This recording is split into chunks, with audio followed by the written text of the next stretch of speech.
what is this, like the fourth time I've had evidence on this channel and not going anywhere with it at all? I believe it is. Today we got a very special video for y'all. We got some evidence about Donald Trump that you haven't seen anywhere else online, on the internet, or any of the release files. Because we have 5 cases under our belt, not my belt, but our guest's belt, that we're going to show you here momentarily, who came up in one of my live chats out of nowhere 24 days ago. We have this live chat on record, and I'll leave the link down in the description below so you can see the entire live video. But today, we're going to condense all the details of it and put it in an edited video so you can see it and judge for yourself. This is unlike anything you've ever seen or heard before, and it was validated yesterday. A massive part of it was validated yesterday, and that's why I'm making this production and others today. So I appreciate your patience while I deliver this stuff to you, and I request that you share this, because we all know the algorithm gives no cares about children being harmed. Former Prince Andrew, Donald Trump attended various parties with Jeffrey Epstein. I want to know, were there any underage girls at that party or at any party that Trump attended with Jeffrey Epstein?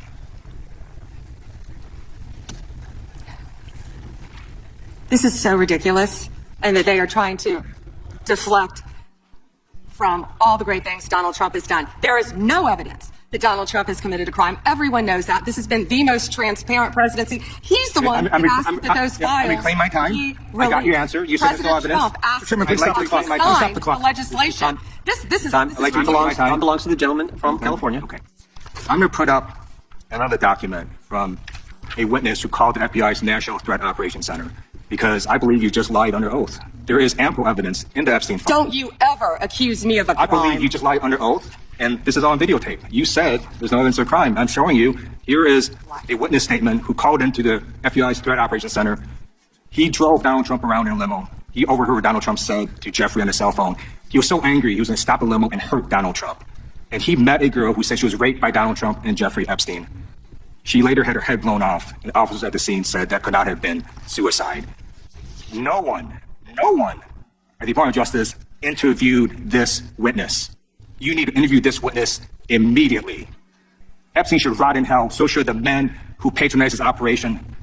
And as we sit here today, there are over 1,000 sex trafficking victims, and you have not held a single man accountable. Shame on you. If you had any decency, you would resign right after this hearing concludes. The gentleman has expired. Constitution up for a second just to remind them, because you know how it goes. When we start talking like this,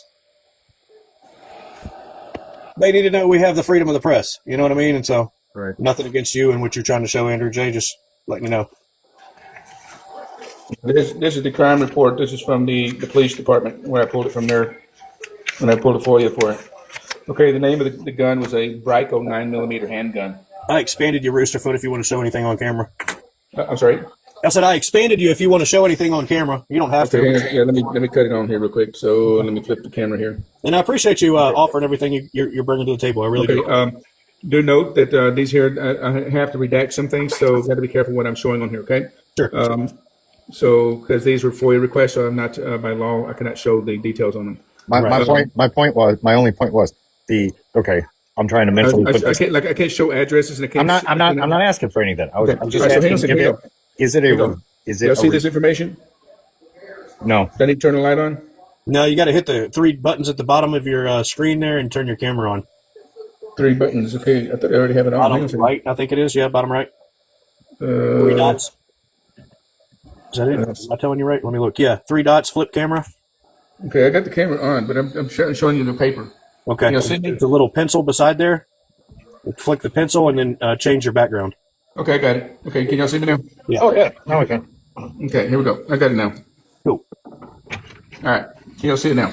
Yeah. Hey, you got the same countertop I do. Look at that. I'm going to turn the light on. Okay. Okay, this is the actual crime report. This is the narrative case number. Y'all can pull that case number up if y'all want to. Nice. Okay. So, anyhow, this is right here. It shows that there was a 9mm, a Brico 9mm, okay, handgun, okay, that was found. That they claimed that when they first arrived there at 2:45, they said the gun was between their legs.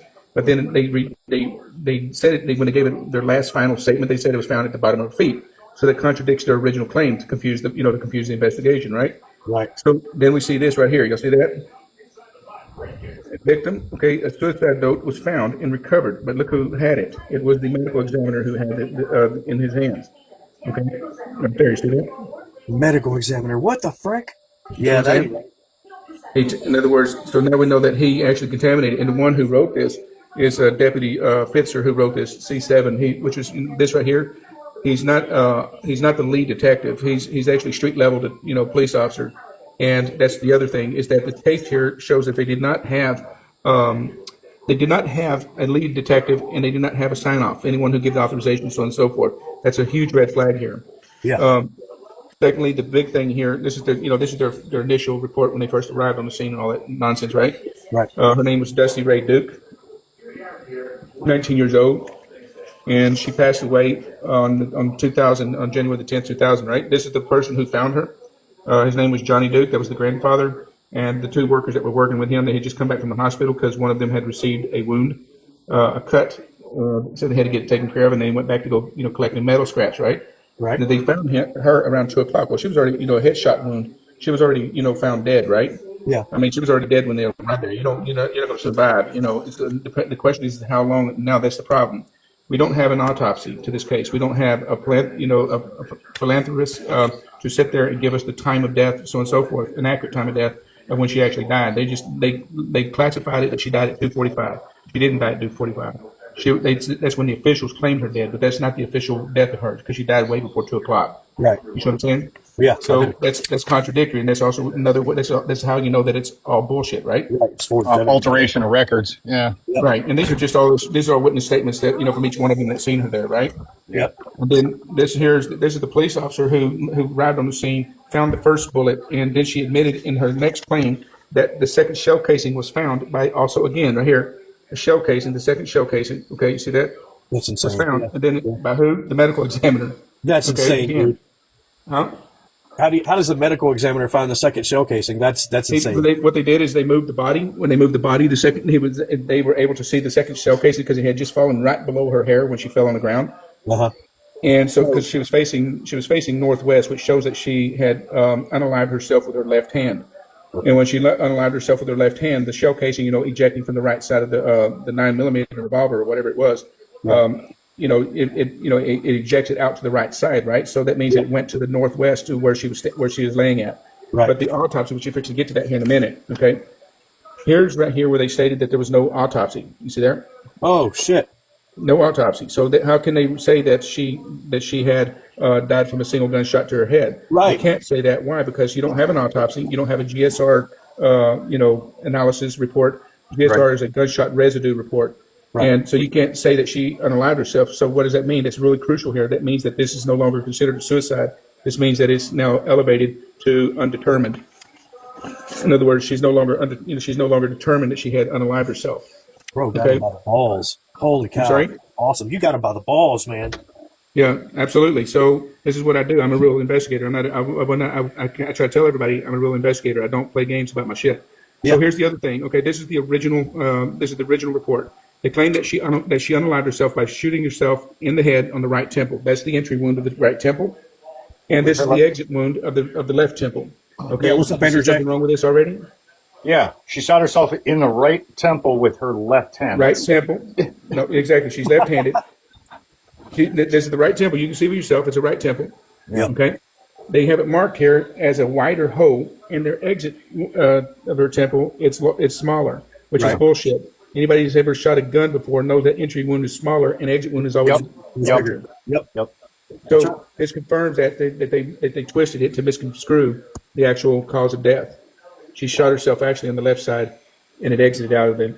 This shows you that why this confirms that whoever did this had not had any experience on homicide investigations. You see what I'm saying? So, and where they got their license at, I don't know, but it shows that the velocity was so tremendous on her. Look here on her right side. You see the cracks in her that they show on here? It blew the whole bone out. It blew the whole bone. It cracked the entire cranial of her skull. Yep. But there's nothing on this side here. Yeah. There was a small little crack, but they tried to make it look like it's all apart, but it's not. It's only just one small little crack. Damn. And then this is the second body mass of her death. Is here she had a what they call an abrasion here in the contusion, a bruise on the inner part of her thigh, which means that she got into a wrestling match. Somebody held her here because she wouldn't have got that from falling. Right. Somebody grabbed her. Okay.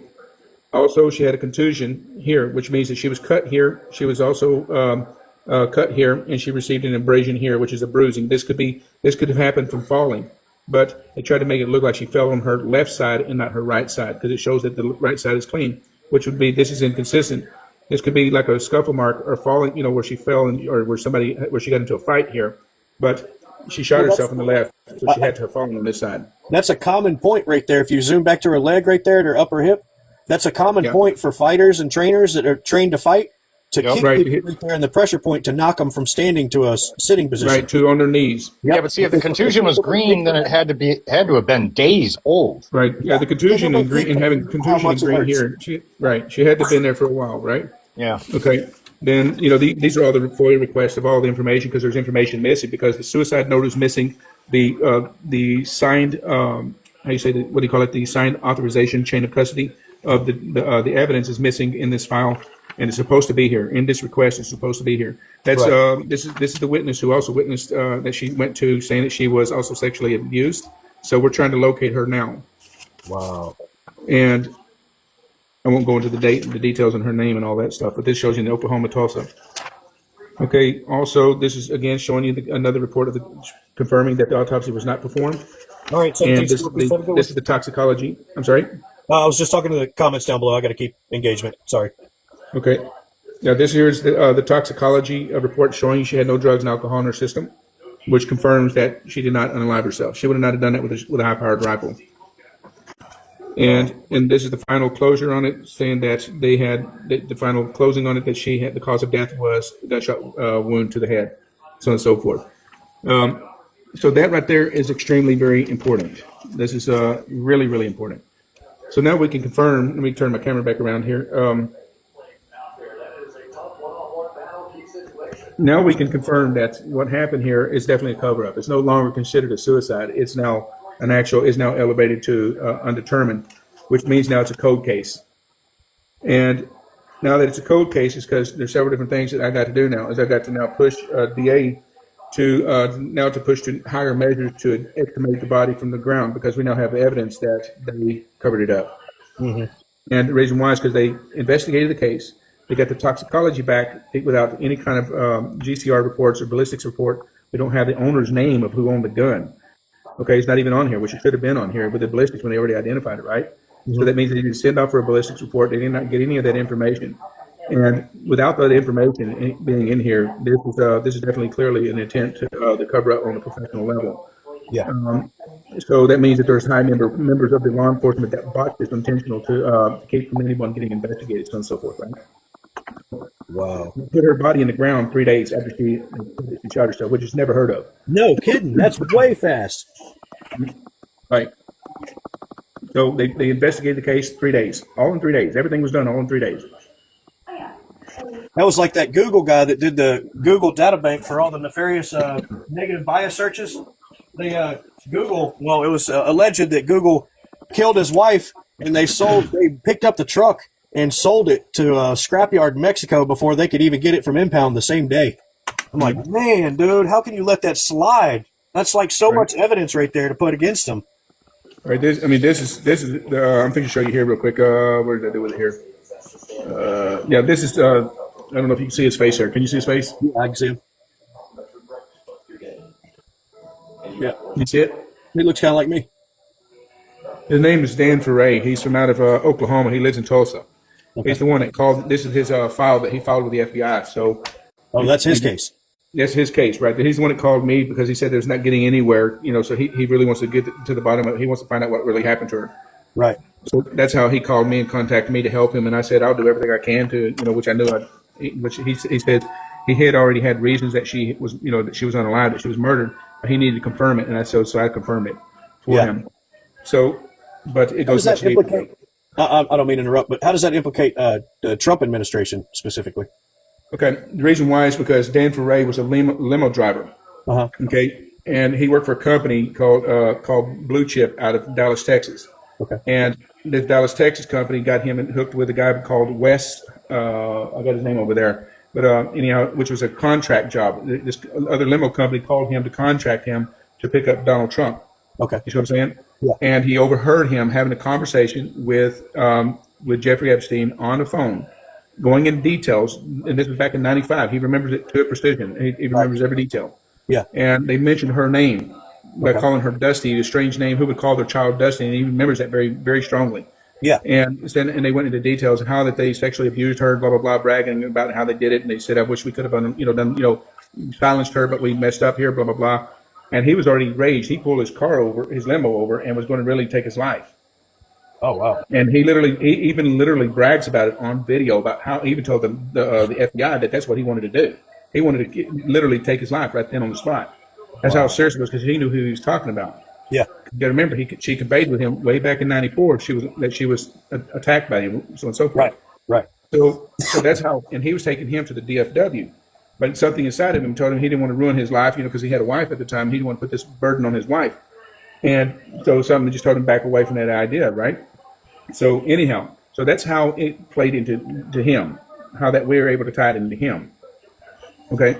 So now it's going to get more serious. Watch this shit. Okay. They're poisoning the shit out of me on my phone while you're talking about this. Holy cow, 165.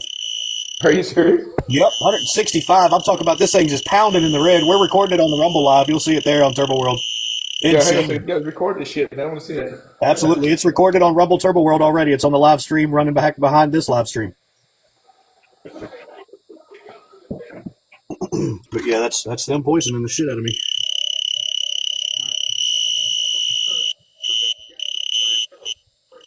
$167.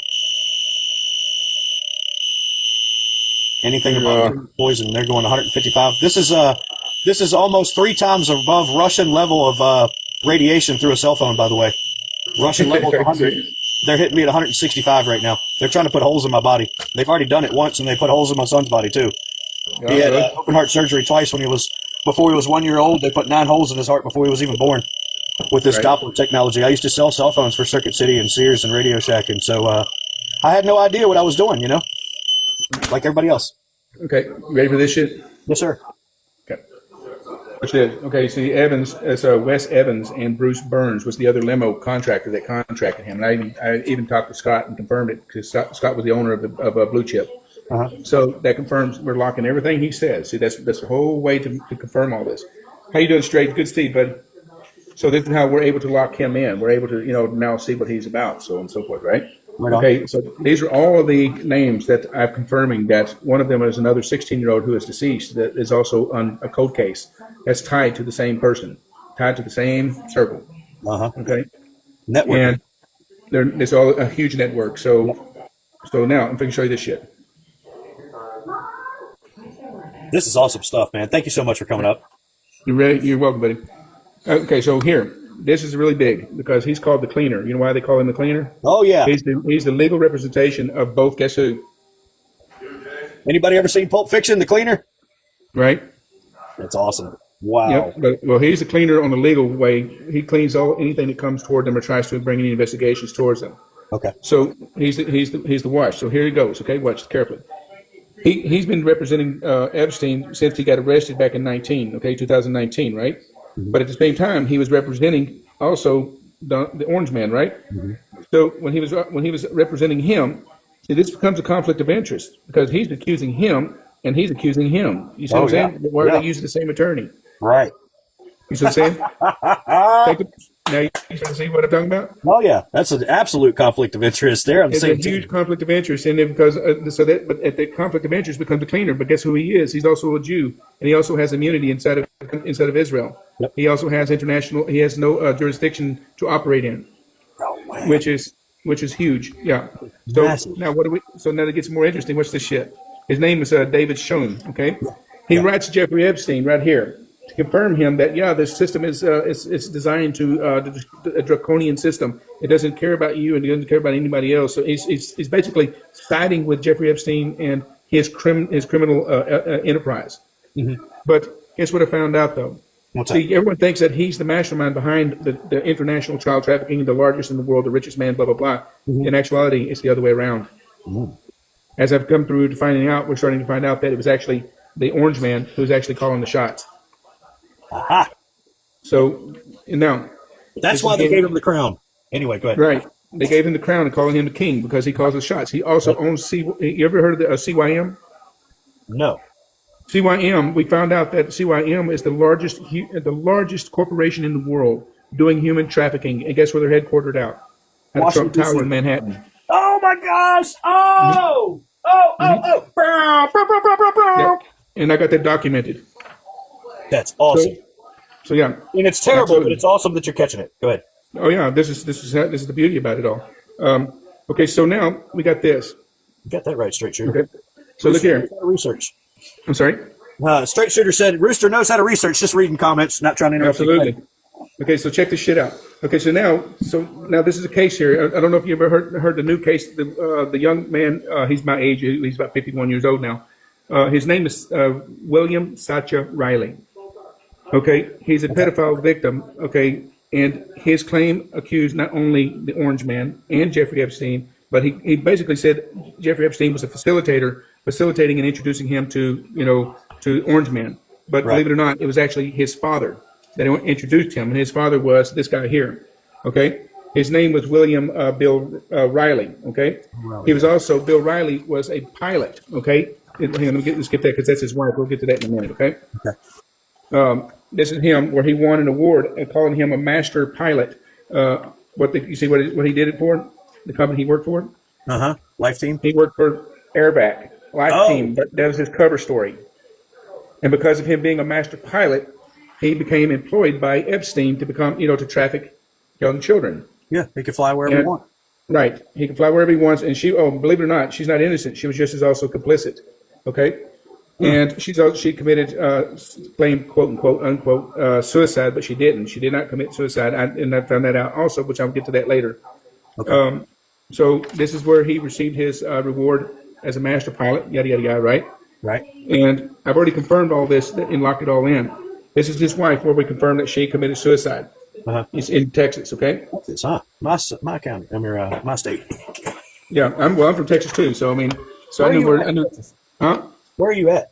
I'm in New York now, so I'm not in Texas now, so I'm currently in New Texas, York. what part? Central, northern? I'm from actually East Texas. I'm from Tyler. Okay.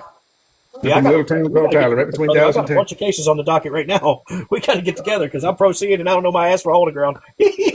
Oh boy. Proceeding. I'm researching it, but it's tough, man. It's tough, But evidence is not easy to obtain. No, the evidence isn't the hard part. The hard part is processing it all and getting it into, Well, you got to put it in the language that people to the courts to understand. Absolutely. Yeah. Yes, sir. That's it. So that's the trick. I can translate every document there is. Anything that that you can give me that I can put it together and actually spell it for them. Right. Okay. So now let me show you this. So now you see Sacha Riley. This is his adopted father. We have actually confirmed that he's been adopted by him and the woman there that I just mentioned to you. Mm-hmm. Okay. Now, how do we confirm his claim that he was tied to Jeffrey Epstein? It's right here. We burned it. We got it docked in barrel. You see the name? Yep, there it is. This is the email where they were conveying. He was warning him to shut his mouth. Don't. And he didn't respond. And he sent him another email. Basically trying to tell him contact me immediately. Right. But he basically was telling him don't say anything. Blah blah blah. Right. Yeah. Cease contact. Right. This was a contact of threat of intimidation. You see what I mean? So, what it does is now we locked them in to Sacha's claim that yes, they were abducted by guess who?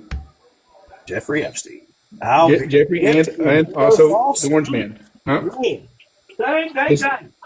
This is the hardest evidence you could ever see in your life that locks them together. Yeah. There's nobody will ever see it any more closer than this shit. Right. I really appreciate you coming on and showing us that because there's a lot of our followers that are really on the fence and kind of teeter-tottering, but they just need just a little bit extra, Right. And that's the extra that you need. It's all right there. They can't argue this whatsoever. That's right. Also, Wiley was also found on the United States either. Sorry. I found him also on LinkedIn page. I found his LinkedIn page. I found his Facebook page. I found he found out that he was also an MMA fighter back in '87. You see all of his information here. William Look Kyle at what Riley. part of the body he's laying on right there in that picture. Look at the part of the body he's laying on. Right on the rectum. That picture's evidence, dude. Golly. Of course, it's evidence because it shows he's a pedophile. That's right, and it shows He trafficked his own son, his own adopted son. Oh my gosh. And look here, there's also evidence that shows that he's more interested in, instead of his son, he's more interested in what? Playboy bunnies. Yep. That he flew into, for entertainment. Yeah. Now, here we go. This is where it gets important. This is how you tie the case to Dan Foray. Okay, look at the location. This is the name Riley. Okay, his name is William Ewell Riley, which is related to also Kyle and Sacha Riley. You see there? Yeah. Where are they located out? They're located out of Tulsa, Oklahoma. What was his conviction in 1997? His conviction was for sodomy to a child. To a child. Shit. You see now? Yep. And this is an actual case where he was convicted and found guilty for this case. He tried to appeal it multiple times, and each time he tried to appeal it, it got kicked back and saying no because that everything is conclusive as found. So they rejected his appeals on each time. So he's maxed out all of his appeal. He had no other choice but to sit out his entire time. And each time he tried to appeal, they make him sit out his time even longer. Yeah. So he, by the time that it got to his last appeal, he could not, and he rejected. So what happened is he missed his parole. So now he has to sit the whole time out. Wow. So now the new case that I'm working on is this one here. She's her name was Sarah. Hang on a second here. What was her name here? Her name was Sarah Danielle Sexton Nassif. That's her full name, and she was found deceased on 35th Street on South 129th Avenue East, and we found that's where they found her body. She was dumped there, but she was alive and she was responsive. But they took her to the hospital where she passed away the next day. You see what I'm saying? Yeah. And she's only 16 years old. She was married to a man by last name Nassif, right? Mm-hmm. Okay. But they had a little baby. But the funny part is her case is cold case. This is her mother here, and these were drug dealers. And this guy here was dealing drugs for guess who? He was our former president. His name is John Goodell. Okay. He was dealing cocaine for the Clintons. Oh, I was going to say Obama, but okay. Yeah, for the Clintons. And so was this guy here, Steve Lamar, who were all dealers in cocaine for the Clintons, so on and so forth. Gotcha. You see what I'm saying? And we're able to lock this in and confirm it. That's one hell of a networking tracking right there, brother. Right.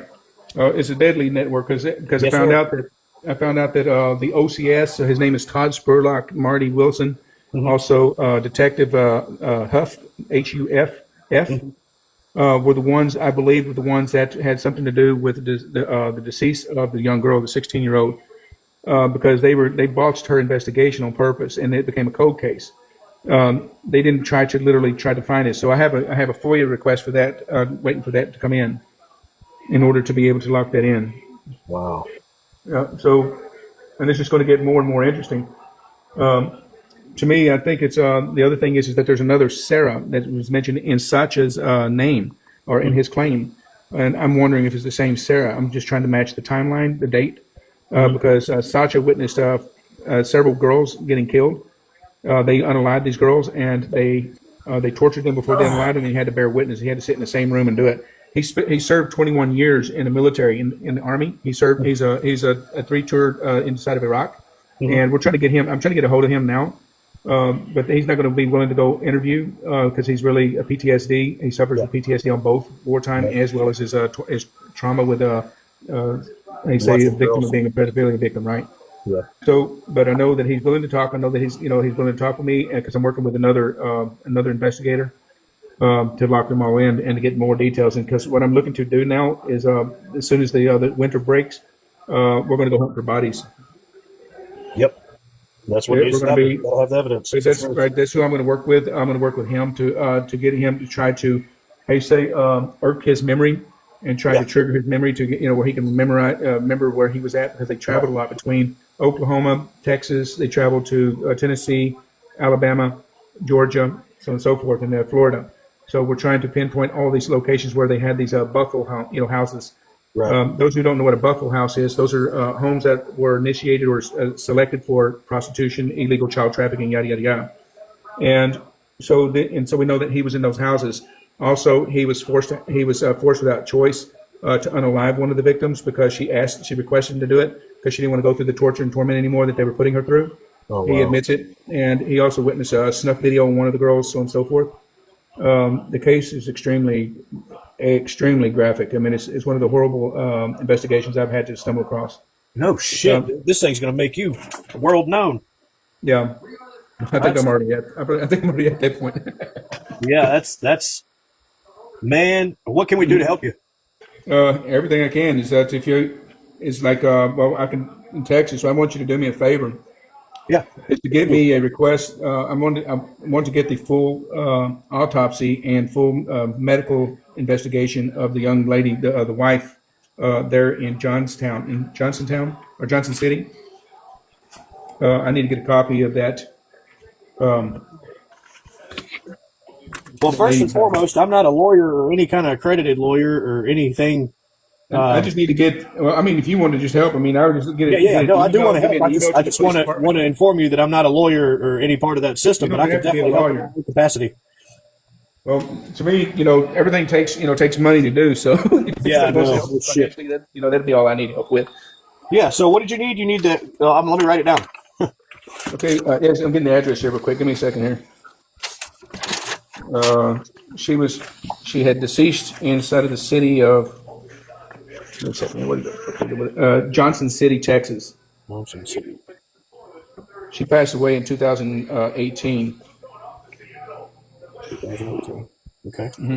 Her name was Lynn Hasbrook. Is that two N's? It's Lynn, No. and Hasbrook is Has, No. and then Brook Brook, Okay. and married last name is Riley, Riley. And that was her married last name. That was her married last name. She was married to William Riley, the adopted father of Sacha. And Hasbrook was her given last name, right? Yeah, I remember that Her case. given, I think Hasbrook is her given last name, her maiden name. Okay. Okay. Yeah, I remember Also, that case. her date of birth is October 23, 1943. October 23, 1943. Yeah, 1943, and her deceased date was July the 28th, 2018. Let's see. I need to get a full investigative report on her. July 28th. What is it? I'm sorry. July 28th. I'm slow at writing. I'm sorry. July 28th, 2018. 2018. And what do you need? A full medical. It's a FOIA request for the entire. That's what the information you want to put in there when you I don't know if it's a police department or a sheriff's department you have to get it from, or the state of Texas medical examiners to get the information.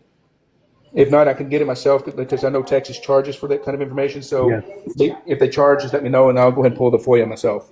Okay. Okay. Yeah, I remember that case. That was correct. Johnson City's north of San Antonio, and that's not too far from me. That's like an hour drive.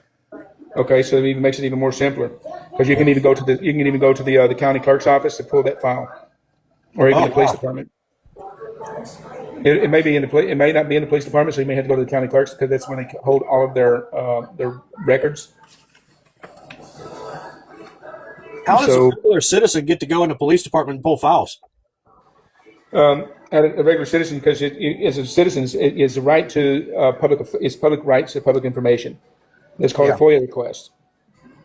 Okay, a what FOIA request is request? where you have the right to that information. Is you're pregnant to that right Can you, because it becomes public information.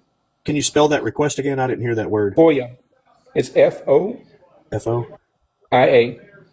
Oh, wow. Okay. FOIA. I've seen that word before. Didn't know how it was pronounced or what it meant. Now I Right. know. Look at that. We're learning so much today. Thank you so much. Right, you're welcome. You're welcome. FOIA So request. so now the other case that I'm working on here is a young lady who unalived herself, and see these are not unalived herself. She had said that her baby was unalived. Uh-huh. She was being trafficked by the same people that we already mentioned earlier, and she was there. She was being trafficked through several of Jeffrey Epstein's rich buddies on a yacht, Right. and she was pregnant at the time of 13 years of age.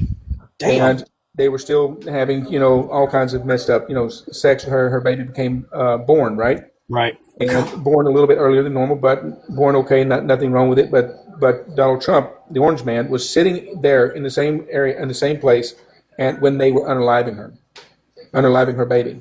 Oh, my God.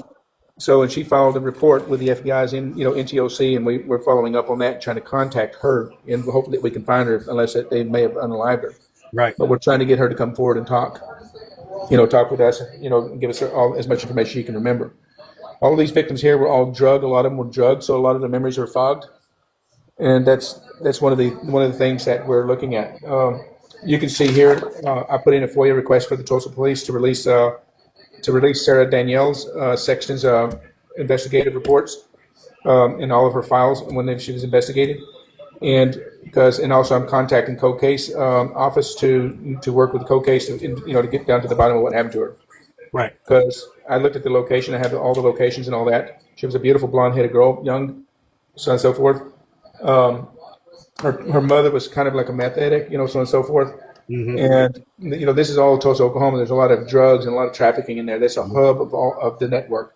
And it's Tulsa, Oklahoma. The OSBI investigative office and the sheriff's department, police department have a lot of Freemason members in there. Yes. And they're all tied into this. So, and this is the actual. You can see here Tulsa Police FOIA request that I sent to them. And you can see the name where it also right here. You can see there. And so this is the actual request where I'm waiting for their response, and it won't be here. It ain't going to happen now because it's a Monday, and because it being a Monday or it's Sunday now, so they're closed. They won't send anything until Monday or Tuesday. Monday's the holiday, so I don't expect to get that back, anytime soon. So yeah, it's going to be crazy, bud. No doubt, dude. That is wow, mind blowing. Yeah, it is. What are you doing for protection? I work for the government. So me working for the government is how I keep my enemy close to me because I'm less likely they're going to touch. I have received threats, but they're afraid to touch me now. Yeah. And because I have enough on them that I can blow everything away. I got names of everybody and they know it. And I have what you call a kill switch, so it doesn't matter. Because a kill switch is, how you set up a kill switch? You set up a kill switch, it sends all of your documents, all of your evidence to the Internal Affairs Office, to a trusted, person you can trust. Right. And all your information goes there. And so what does that do? What that does is that now they launch an investigation to the people that I've listed that I know that I've already told them that the ones that were more likely that would try to unalive me. Okay, I got you. And I've already got their names and who they would do it. Right. It would be, you know what I mean? So that's what you do. You spend your time. You can let them all know. And to me, I'm not afraid of dying. I mean, I've already lived my life. I'm 58 years old. So right. For me, it's about these kids, and I don't give a fuck about anything else. Exactly. And now a lot of them now they're all adults now. Okay, so and they're the ones to help. I'm just helping them to build their case because they either want lawsuits or they just simply want the man, to go to jail. Right. They don't want him running free. Right. And they're trying everything in the world to help out to get this man put behind bars. And they're not, and it's not because of the elections. Everybody keeps saying, well, why all of a sudden they came, that they decided to come around because of the elections. They didn't come around because of the elections. That because of the timing, it happened around the elections. But they have been trying to get heard and get, for many years. So it's not just something that just happened. So they have been trying to get people that will take their case because we're going against high-profile people. So think about that. So if you're going against high-profile people, and these are not small fry allegations, we're talking about unaliving. We're talking about young kids being unalived, tortured, young kids being snuffed on camera live while another young kid is watching it happen, and also being snuffed while they're being forced to have sex with so on and so forth with the abuser, the adult abuser. And they do this all in live. They make them also snuff other kids, so on and so forth, so that they have something on them to make them less likely to go to law enforcement because that's how they control them if they ever to escape. That's how they would control them. That's why a lot of them did not come forward. Yeah, because they were afraid they were going to be persecuted or charged for unaliving. Yeah, you got a network to fear, so to speak. Right. Mm-hmm. Right. So that's the reason why a lot of this doesn't get seen and get heard. Well, they finally built a network. They got tired of being afraid, and all adults now. They got tired of being afraid, so they started building a network, and all the victims are coming together and staying in that network. And this is where me and another couple of other people, I won't mention their names, are working together with these victims. Mm-hmm. And we're just working, around the clock and trying to get what we can. That's amazing, boss, man. We got a group of good people that are following us, that have been following us through. I think I'm on my 9th account. Andrew, my buddy, we do a lot of lives together. He's on his 135 or 235 account. And I'm just now getting involved in Pro Se and YouTube and Oracle and all these other platforms for the 12 years of evidence that I've accrued and put up on Rumble, on Turbo World, on our evidence locker. So that's what I'm involved in doing. And it's not near as serious as what you're doing, but it could be. It could get that way. If we can't. Everything have you're these doing, anything for discussions- truth is serious. I mean, everybody needs to get that through their head. It don't matter how small it is. If you're involved in exposing corruption, it don't matter if it's this small or as big as I'm in. You're still a dangerous game, and you still can be whacked. So it doesn't matter how small it is. You're in a game of exposing very corrupt people that have the power and the means to have you silenced. Absolutely. So if they feel like you're a threat, that's the case. If they feel that you're threatening enough, that they will start sending the pressure on you.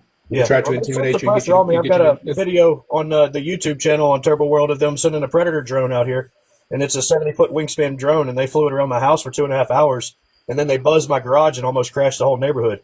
So I mean, it's a pretty loud message, Right. Oh no, they're going to do everything they can to intimidate you, to back you, to get you to back away. Yeah. And you just got, like I always say that, make sure you stay with people and keep people around you all the time. Keep them around you. Yeah. Because they're not going to do anything with you, as long, or to you, as long as that you're always in the environment of a bunch of people. Right. Right. And that's how you stay alive in the game. Yes, sir. And the other thing is knowing how they think strategically. And I always say this very carefully. You have to be strategic. You have to think strategic.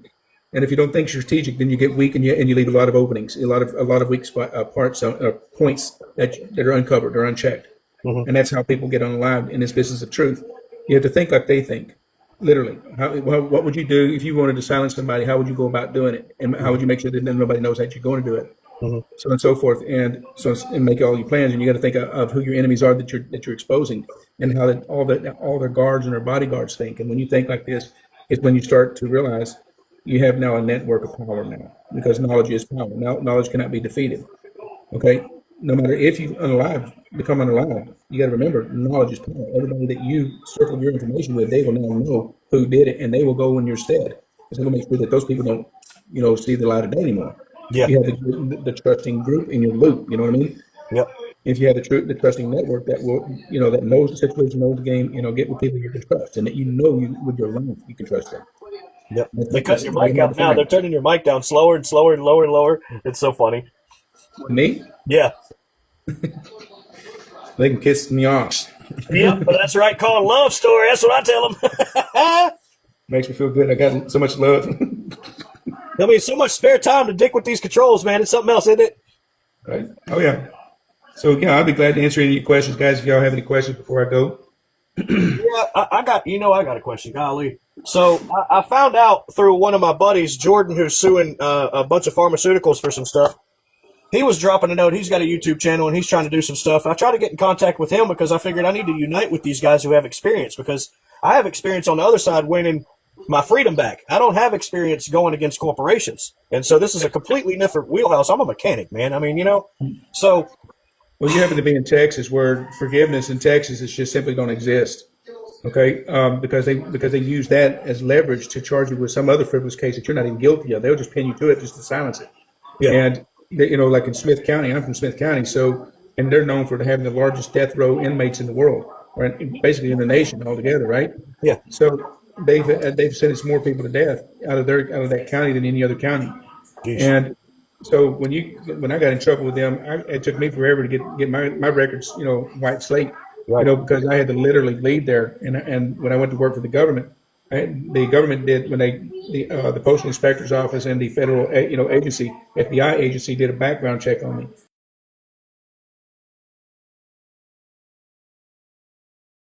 So they cannot give birth to simple that. And then also got documents that is not only lizard DNA gorilla, also that he also has a lizard dick, a fork-tongue dick. So forth. I ain't playing with you. I'm dead serious about this. How do I know this?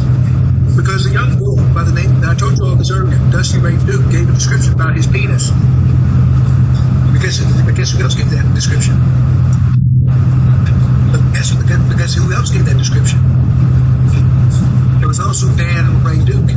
Dan Ray, that's the one who, I'm saying for Ray, he's the one that gave the state's evidence to the FBI, giving details to the FBI.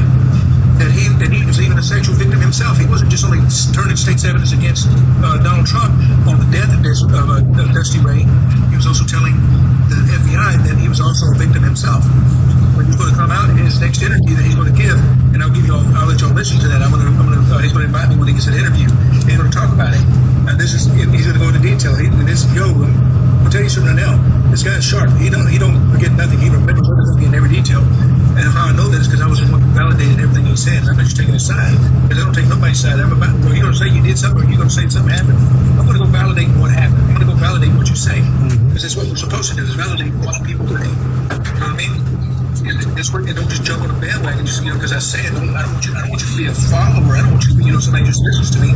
I want you to validate everything I say, and this way we're both on the same page. You should get that with my people. Right on.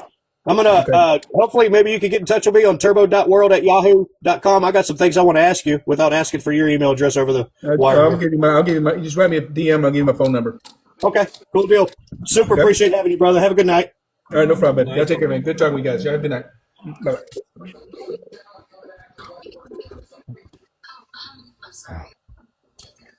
Wow, that was a lot to unpack and digest. That's a big wow. Big I'm wow. going to be watching this live like 4 or 5 times. Are you kidding me? Oh man. And if I can, See, I've been saying, I'm not that tech savvy these days, but yeah. Well,